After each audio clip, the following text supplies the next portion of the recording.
اور فی الحال یہاں پہ عالمیت کی تعلیم مکمل ہے، جی مگر اگلے سال سے سامنے والا سیشن سے ہم لوگ فضیلت تک کرنے کا پورا ارادہ رکھے ہوئے ہیں۔ جی، دارالفتہ بھی قائم ہے۔ اور ساتھ میں یہاں پہ خصوصی بات یہ ہے جی کہ جب سے مفتی صاحب نے اس علاقے کو پکڑا ہے اور مفتی صاحب گھر بیٹھنے کے بجائے اس ادارے میں آئے ہیں، جی تو ادارے میں آنے کی وجہ سے اس میں تخصص فی الافتاء، تخصص فی المناظرہ، اور خاص طور سے علم حیت والمساحات، یہ سب چیزیں کہ انوکھا علم ہے جی جو اعلیٰ حضرت سے ہوتے ہوئے خصوصی طور سے ملک العلماء ظفر الدین بہاری، ان سے ہوتے ہوئے امام علم و فروغ خواجہ مظفر حسین صاحب، اور ان کے توسط سے خاص طور سے حضور مفتی محترم الرحمان صاحب جی والد محترم، ان کو یہ چیزیں حاصل ہیں۔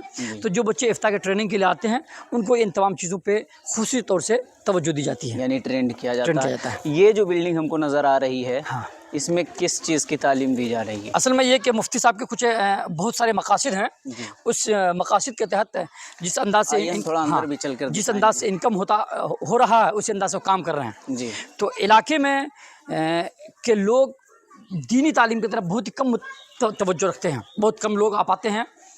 تو اب وہ بچے جو چھوٹے چھوٹے بچے ہیں علاقے میں ہے نا، ادھر ادھر چل جاتے ہیں، پھر مشن میں، اسکول میں، دیگر جگہ تعلیم حاصل کرتے ہیں، جی تو وہاں پہ اکثر دیکھا جاتا ہے کہ وہابیوں کے، دیوبندیوں کے یا پھر دوسرے مذاہب والوں کے اسکول وغیرہ ہیں، تو شروع ہی میں ان کی چھوٹی چھوٹی کتابوں میں وہ گڑبڑ والے عقائد موجود ہیں۔ تو وہ بچے جب اسکول میں پڑھنے جاتے ہیں تو وہاں سے وہ جب سیکھ کے آتے ہیں، تو اب ہم لوگ حنفی کی طرح نماز پڑھ رہے ہیں، وہ بچے آ رہے ہیں وہابی کی طرح گھر میں آ کے نماز پڑھ رہے ہیں، یا گھر میں اگر فاتحہ میلاد وغیرہ ہوتا ہے تو وہ لوگ کچھ چیز سے روک دیتے ہیں۔ تو اسی کے پیش نظر مفتی صاحب کے بہت دنوں سے یہ تھا، جی ارادہ تھا کہ یہاں پہ ان بچوں کے لیے جن کو بنیادی عقیدے کے سکھانے کے غرض سے جی اسکول کھولیں، مگر بہت دنوں سے وہ ہو نہیں پایا تھا۔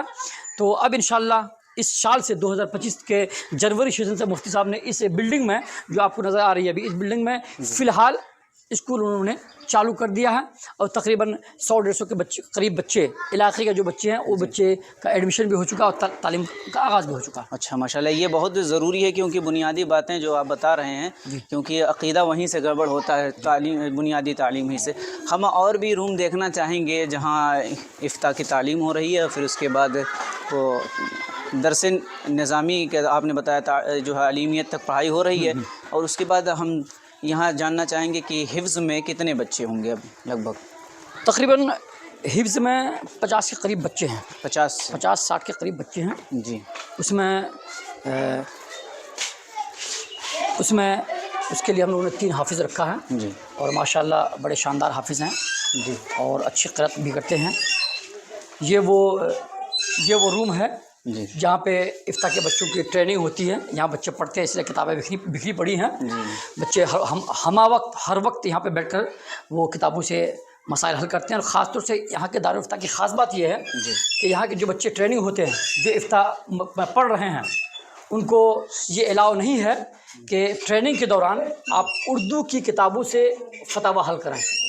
یہ مفتی صاحب بہت سختی سے منع کرتے ہیں کہ جو بھی کچھ حل کرنا ہے، جو بھی استفتاء آ جائے، ان کو آپ کو اصل ماخذ سے نکال کر ہی حل کرنا ہے، یعنی بڑی کتابوں سے۔ یہ بڑی کتابوں سے۔ یہ جسے کچھ اردو کے بہت سارے فتاوی کتاب ہیں، ان کتابوں سے مفتی صاحب نے سختی سے منع کر رکھا ہے کہ آپ کو ان کتابوں کو دیکھنا نہیں ہے، صرف آپ مطالعہ کر سکتے ہیں، مگر جب فتاوی لکھنے کی باری آ جائے، کسی کو کوئی فتویٰ دینے کی باری آ جائے، تو آپ ان چیزوں سے نہیں کر سکتے ہیں، اصل کتاب آپ کو نکالنا ہی ہے۔ جی اوپر کی بلڈنگ ہم دیکھنا چاہیں گے۔ یہ تو ہو گیا کہ آپ نے دیکھا کہ دارالفتاء کے بچے یہاں پڑھائی کر رہے ہیں۔ آئیے ہم آپ کو اوپر لے کر چلتے ہیں اور دکھاتے ہیں کچھ۔ یہاں ابھی تعمیری کام چالو ہے، اور پھر یہاں سے ہمیں کل آپ نے بتایا کہ یہ زمین جو ہے آپ نے ابھی چند دنوں پہلے لی ہے، تو آگے چل کر کے یہاں بھی مطلب ادارے میں ہی شامل کرنا ہے۔ ہاں، یہ جو آپ زمین دیکھ رہے ہیں، جی خاص طور سے اس زمین کو، یہ مفتی صاحب کو جو ایک مشن تھا کہ اسکول قائم کیا جائے، جی تو فی الحال مدرسے کی بلڈنگ میں ہم نے اسکول چالو کر دیا، مگر یہ جو زمین آپ دیکھ رہے ہیں ایک اچھا خاص ہے، تو اس میں مفتی صاحب کو اسکول قائم کرنا ہے، جی اور یہ اسکول انشاءاللہ اس کی بنیاد ہم لوگ کے 12 فروری میں سالانہ جلسہ ہوگا، اس میں اس کی بنیاد پڑے گی، اور انجینئر سے نقشہ وقشہ میپ وغیرہ ساری چیزیں بنا لی گئی ہیں، ساری چیزیں تیار ہو گئی، ساری چیزیں تیار ہیں، بس وقت کی دیری ہے، وقت آئے اور پھر کام چالو ہو جائے گا۔ مہمان خانہ بھی ہے باقاعدہ، ہم رات میں اسی میں ٹھہرے تھے، تو مہمان خانے کا بھی انتظام ہونا چاہیے۔ اکثر مدارس میں دیکھا گیا ہے کہ مہمان خانے کا انتظام نہیں ہوتا ہے، لیکن یہ باقاعدہ جو روم آپ دیکھ رہے ہیں، ادھر آ جاؤ، ہاں سے دکھائیں، یہ جو روم آپ کو دکھ رہا ہے یہ مہمان خانہ ہے، اور یہاں پر ابھی کچھ کام چل رہے ہیں جیسا کہ آپ بھی دیکھ سکتے ہیں. تو یہ ابھی مکمل کام چالو ہے یا پھر ابھی بند کر دیا گیا؟ نہیں، کام تقریباً چالو ہی ہے. جی تھوڑا سا چونکہ اور بھی آپ سامنے دور طرف ایک بلڈنگ دیکھیں گے، انشاءاللہ آپ کو وہاں لے کے چلیں گے ہم. جی جی چونکہ وہاں بھی کام چل رہا ہے، تو مستری بیک وقت 2 جگہ کام کرنے سے تھوڑا سا بول رہا ہے کہ بھاری پڑ رہا ہے. جی اس لیے وہ پہلے یہاں کو کام کو روک کر وہاں پہ کام کرنے چل رہے ہیں، اور انشاءاللہ جیسے وہاں کام ختم ہوگا تو دوبارہ یہاں پہ کام چالو ہو جائے گا. جی. ہاں، یعنی اوپر اور نیچے طلبہ جو ہے الگ الگ دونوں جگہ میں نیچے بھی رہتے ہیں، اوپر بھی رہتے ہیں. جی. ہاں، تو اس اعتبار سے رہتا ہے کہ تاکہ بچے کو کھلا جی. خالی جگہ مل سکے آرام کے ساتھ. جی. تو ماشاءاللہ آپ دیکھ سکتے ہیں کہ یہ جامعہ نوریہ حضور فقیہ النفس مناظر اعظم ہندوستان کا یہ ادارہ، اور بھی ہم جاننا چاہیں گے کہ آپ کے والد گرامی کا جو اور بھی ادارے کی سرپرستی آپ فرما رہے ہیں کہ بس ایک ہی اکیلا یہ مدرسہ ہے؟ نہیں، مفتی صاحب نے ویسے تو بہت سارے ادارے قائم کیے ہیں، جی. مگر ہوا یوں ہے کہ جس علاقے میں جہاں بھی گئے ہیں، جی جس علاقے میں جہاں بھی گئے ہیں، جو بھی مدرسہ قائم کیے ہیں، مدرسہ قائم کرنے کے بعد وہاں کے گاؤں کے لوگوں کی ایک کمیٹی بنا کے مدرسہ ان کو ہینڈ اوور کر دیے ہیں. جی. تو اسی لیے ان جگہوں میں مستقل رہنا نہیں، اب مستقل رہنا کسی میں نہیں ہوتا. ہاں، بس سالانہ کبھی کبھی جاتے ہیں، دیکھ لیتے ہیں مدرسہ چل رہا ہے، دعا کے ساتھ پھر واپس آ جاتے ہیں. تو یہ مطبخ ہے یہاں سامنے ابھی آپ دیکھ رہے ہیں، وہاں پہ مطبخ ہے، وہیں پہ کھانا بنتا ہے. اور آپ کو خاص طور سے ایک چیز بتا دیں کہ جامعہ نوریہ صرف لڑکوں کے لیے نہیں ہے، جی.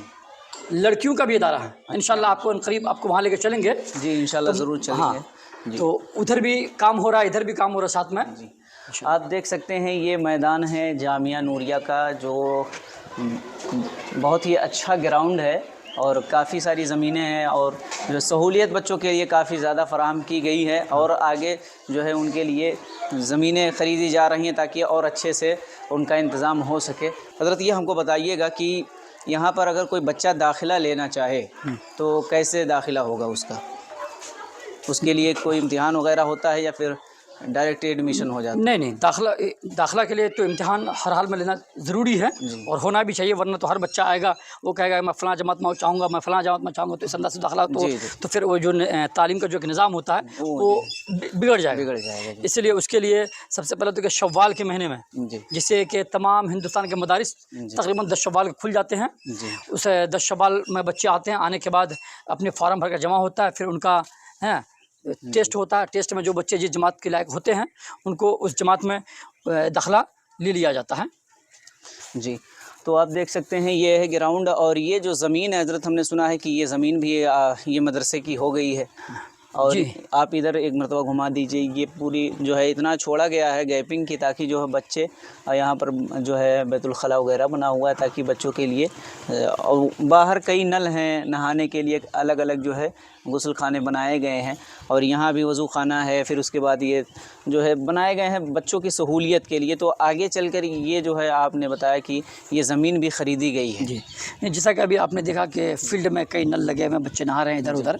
تو فیوچر میں مفتی صاحب کا ایک مشن تھا کہ نہیں، اس کو اس انداز سے نہ کر کے اس کے لیے ایک الگ زمین ہونی چاہیے کہ جہاں پہ غسل خانہ، بیت الخلاء وغیرہ تمام چیزیں ہوں، اور وہ سیپریٹ ہو، دکھائی نہ دے. تو اس کے لیے مفتی صاحب نے مدرسے کے جسٹ پیچھے طرف یہ زمین خریدی ہے، جیسا کہ آپ دیکھ رہے ہیں خالی پڑی ہے. انشاءاللہ ان قریب اس میں بھی تعمیری کام کریں گے. اسی لیے اس زمین کو سامنے خریدی گئی ہے. اور آپ سب دعائیں میں رکھیں تو انشاءاللہ آگے بھی جو زمینیں نظر آ رہی ہیں انشاءاللہ حاصل ہوگی تو لیا جائے گا. ماشاءاللہ آپ دیکھ سکتے ہیں کہ جو زمینیں جو ہے گاؤں والوں نے دی تھی وہ تو ٹھیک ہے، وہ تو ملا ہی. پھر اس کے بعد مفتی صاحب نے یہاں پر جب کام کرنا چالو کیا، اور پھر اس کے بعد یہ زمین لی گئی. پیچھے ہم نے آپ کو دکھائی کہ وہ زمینیں لی گئیں. یعنی دن بدن جو ہے یہ مدرسے کو بڑھانے اور پھر اس کے بعد طلبہ کی سہولیت کے لیے کام کیا جا رہا ہے.